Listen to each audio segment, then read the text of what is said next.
자, 이번 영상에서는 미분에 대해서 알아보겠습니다. 자, 미분, 적분을 포함한 미적분이라고 하는데요. 미적분은 자연의 진리를 이해하는 데 도움을 준다. 좀 어렵죠? 자, 미분을 좀 집중해서 보면 미분은 바로 어떤 함수 관계에서 함수라는 것이 변하는 양 사이의 관계잖아요. 거기서 이 현재의 어떤 변화를 이해하는데 바로 핵심적인 도구가 되는데요. 현재의 변화를 이해한다는 얘기는 곧 미래를 예측할 수 있다는 뜻이기도 하고, 자, 미래를 예측하는데 핵심적인 개념이 바로 미분입니다. 어떤 개념을 통해서 할 수 있는지 한번 쭉 설명을 해나가 보겠습니다. 자, 가장 처음 나오는 개념이 변화율이라는 개념인데요. 자, 변화율이라는 개념은 우리가 이미 잘 알고 있는데, 어떤 거리, 여기서 자동차가 달린 시간과 거리 사이의 관계가 나와 있다고 했는데, 자, 시간하고 거리 할 때 우리는 속도라는 개념을 알고 있죠. 속도 속력이라는 개념은 바로 시간분의 거리잖아요. 다시 말해서 얼마나 빠르게 이동하느냐를 나타내는 개념이거든요. 그래서 A에서 B까지 갈 때 우리가 얼마나 빠르게 갔니? 라고 하면 바로 시간의 차분의 거리의 차 420-180 이렇게 해서 속도를 생각할 수 있죠. 자, 얼마나 빠르게 갔는지를 생각한다는 얘기는 이걸 통해서 얼마나 거리가 빠르게 변화하고 있는지 빨리 가냐 느리게 가냐 이것들을 알 수 있는 개념이죠. 다시 말해서 바로 이 속도라는 개념, 다시 말해서 이 변화량의 변화량의 다시 말해서 변화율이라는 개념이 이 변화를 예측하는데 아주 중요한 개념이 되고요. 자, 이걸 좀 정리해 보겠습니다. 어떤 함수에서 두 지점 A와 B를 생각했을 때, A에서 B까지, X가 A에서 B까지 변한다고 하면 이 차이를 우리가 델타 X 이렇게 표현해서, 요거를 X의 증분 이렇게 표현하고요. 그럴 때 FA에서 FB까지 Y가 변하는 거 우리가 델타 Y 이렇게 표현합니다. Y의 증분이 되고요. 이런 식으로 표현할 수 있겠네요. 자, 이 중에서 FB-FA지만 결국 이 B라는 것은 A에서 X의 증분이 더해진 거잖아요. 따라서 FA 플러스 델타 X 마이너스 FA 이렇게 표현할 수도 있고요. 핵심적인 개념은 바로 이 둘 사이의 비율입니다. 델타 X분의 델타 Y. 자, 이걸 평균적인 변화율 이렇게 해요. 이 변화율이라는 걸 통해서 우리는 이건 속도하고 같은 개념이에요. 결국 거리가 어떻게 변화하는지 그것을 예측하는데 매우 중요한 개념이 됩니다. 자, 기하적으로 본다면 바로 두 지점 사이 이 직선을 그었을 때 이 직선의 기울기가 바로 평균 변화율이 되겠네요. 자, 계산은 정의는 이렇게 되어 있고요. 앞에서 본 것처럼 계산은 자, 두 지점의 x값, y값들의 차로부터 바로 계산을 해 나갈 수 있습니다. 자, 그런데 이 평균 변화율, 우리가 변화율을 계산했지만 한계가 있어요. 우리 예를 들어서 아까 자동차를 보면 자, A에서 B까지 평균적인 변화는 우리가 이 계산을 통해서 쉽게 구할 수 있지만 A에서 얼마만큼 빠르게 변하고 있는지, B에서 얼마만큼 빠르게 변하고 있는지, 그 사이에서 어떻게 변하고 있는지 이 변화의 구체적인 특성을 우리는 잘 모른다는 얘기죠. 자, 이런 단점이 있는데, 자, 그것들을 어떻게 극복해 나갈지 한번 보겠습니다. 자, 아까 평균 변화율의 정의가 이렇게 되어 있습니다. 자, 그런데 우리가 이런 함수를 한번 생각해 보죠. 자, 이렇게 만약에 변하고 있는 함수가 있다. 이 함수에서, 네, 이 함수에서 우리가 자, x축, y축 이렇게 생각해 본다면,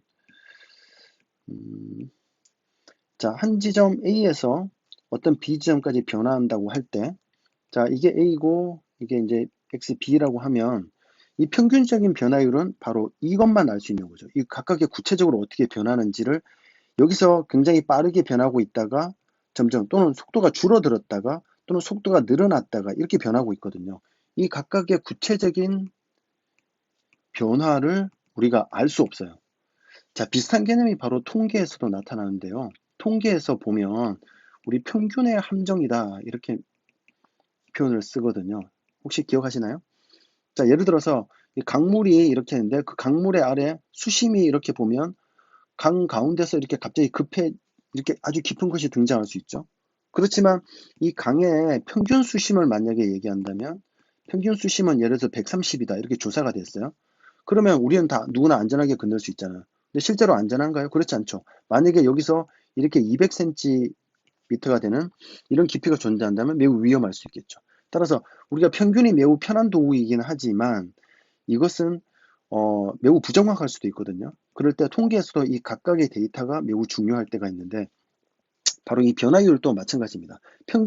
일반적인 평균 속도로서 좋은 개념이긴 하지만 이 구체적인 각각의 특성들을 알긴 매우 어렵습니다. 그럼 어떻게 하면 되느냐? 바로 이 간격을 매우 줄여 나가는 방법이죠. 아까 이 델타 x라고 했는데 이 델타 x를 바로 0으로 보낸다면 그 말은 곧 b를 a에 가깝게 하는 거죠. 그렇게 되면 이 지점이 점점 가까이 다가와서 결국 a 가까운 근처에서 이 변화율이 어떻게 나타나고 있느냐, 이것들을 우리가 알 수 있고 그 각각의 점들을 이렇게 접근해 보면 되는 거죠. 다시 말해서 자, 여기 나와 있는 것처럼 이 극한의 개념을 이용합니다. 자, 극한이 바로 미분과 연결되는 지점이 이 부분인데요. 자, 델타 x를 0으로 보낸다. 그러면 이 평균 변화율이란 중요한 개념을 바로 한 지점으로 바꿀 수 있고요. 그러면 정의 그대로 이렇게 바뀝니다. 자, 요거를 바로 이 미분이라고 합니다. 결국 미분이라는 것은 바로 극한으로 정의가 된 거고요.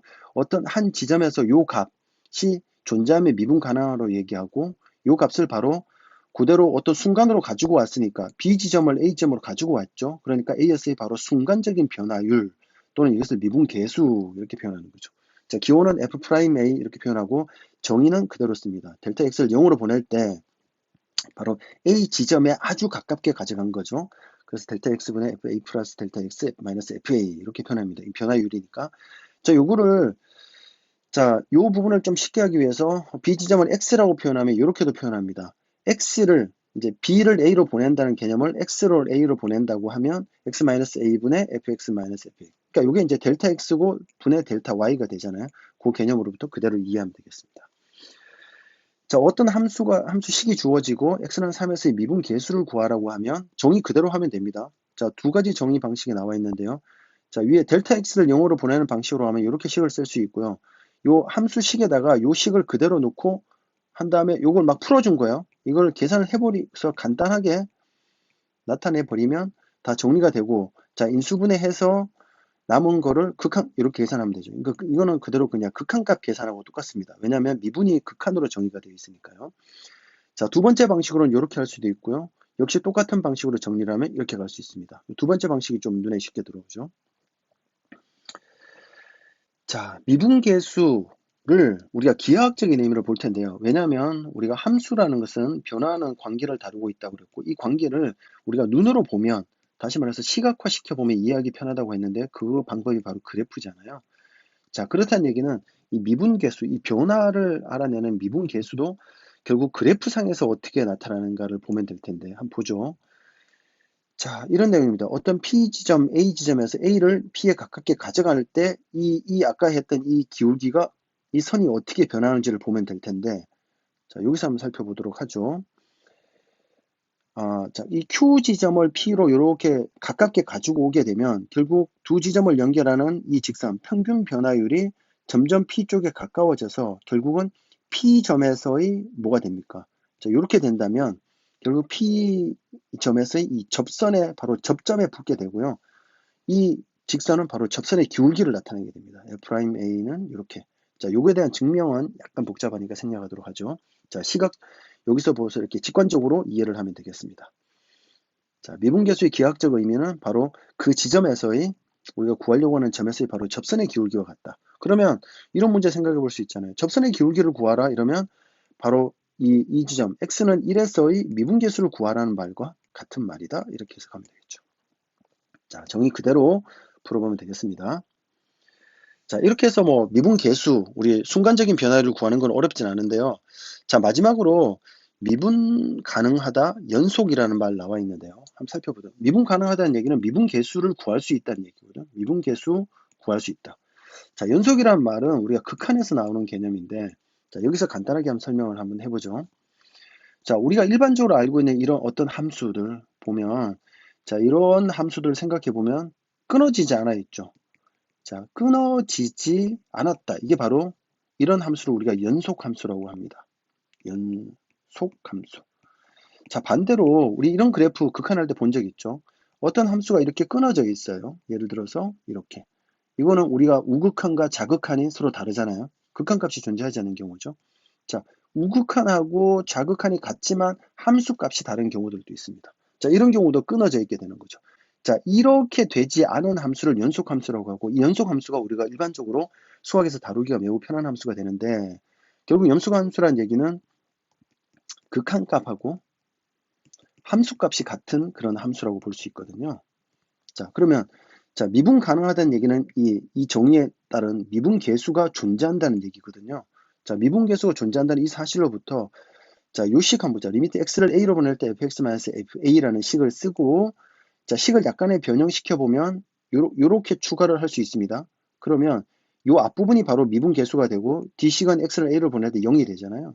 따라서 전체 0이 된다. 따라서 요 식을 정리를 해버리면 요렇게 되는 거죠. 이게 바로 극한값하고 함수값이 같잖아요.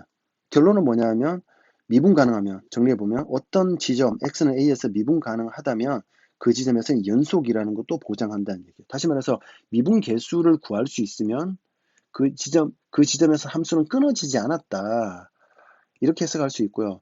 자, 이 기본 문제에서는 별로 다루지는 않지만 이 미분을 구하는 약간 어려운 문제에서는 이게 아주 중요한 개념이 되니까 머릿속에 하나 넣어놓고 가면 좋겠죠. 자, 이런 문제들 한번 문제를 통해서 조금 더 이해를 해보면 되겠습니다.